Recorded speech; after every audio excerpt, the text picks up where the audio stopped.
네, 법률의 쓸모 시간입니다. 움츠러든 경제를 살리기 위한 긴급재난지원금 전 국민 모두가 받을 수 있도록 신청과 지급이 이어지고 있는데요. 네, 그런데 막상 현장에서 선불카드나 상품권을 사용하면 거절하거나 웃돈을 요구하는 일도 있고 아예 거래를 하는 경우도 있다고 하는데 법적으로 어떤 처벌을 받게 되는지 황방모 변호사와 함께 얘기 나눠보겠습니다.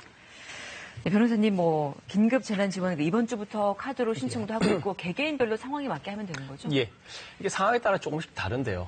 기초생활수급자나 장애인, 노인 등과 같은 이런 취약계층은 신청 없이도 그대로 받습니다. 네. 근데 그게 아니라면 따로 신청을 하셔야 되고요. 그리고 만약에 신용카드나 체크카드로 받겠다라고 하면 이번 주 초부터 카드사에서 신청을 받고 있고 18일부터는 은행 창구에서도 가능합니다. 만약에 지역사랑 상품권이나 이게 선불카드 형태로 받겠다라고 하면 18일부터 주민센터 등에서 신청을 하시면 되는데 이게 지자체에 따라서는 인터넷 신청이 가능한 곳도 있으니까 잘 한번 살펴보셔야겠습니다. 네. 요즘 재난지원금 사용처가 그 과기자치단체에 조그마한 마트나 시장 등으로 한정이 돼 있는데 예.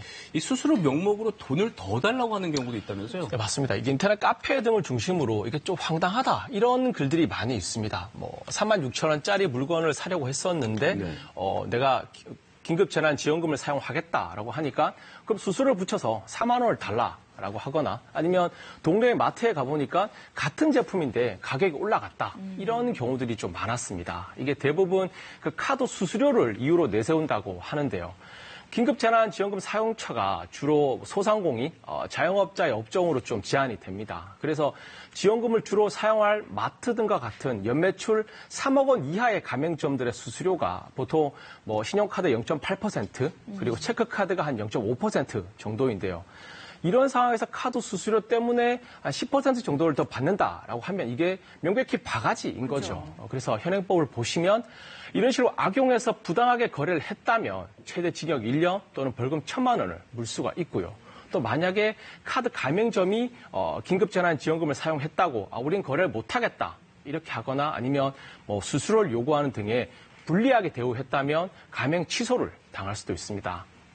실제 경기도에서는 조사에 나서서 10군데 넘게 적발하기도 했습니다.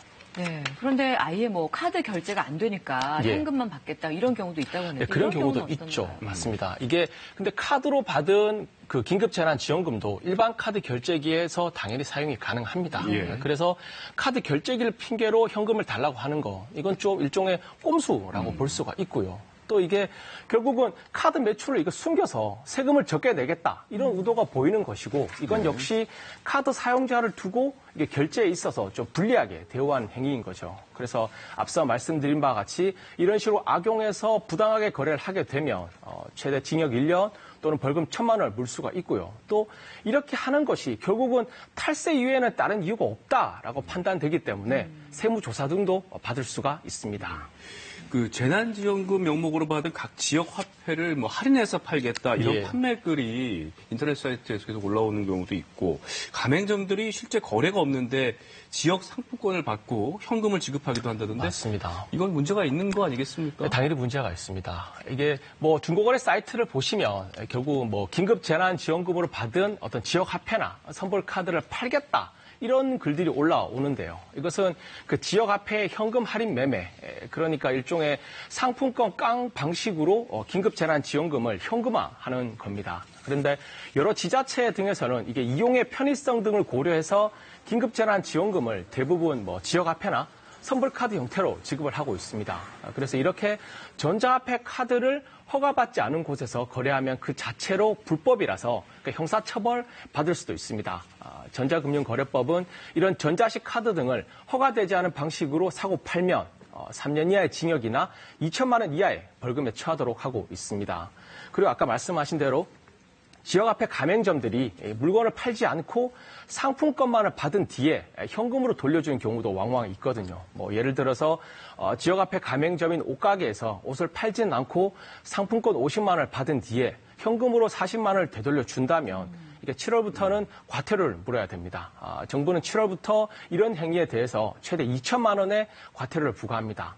다만 이게 벌금이나 징역형 등의 어떤 형사처벌은 아니고요. 또 7월 이전에는 과태료를 물지 않는다는 점에서 즉시 효과를 보기에는 조금 어려워 보입니다. 그리고 정말 마스크 대란 때 가격을 터무니없이 올려받았던 상황이 떠올라서 좀 안타까운데요.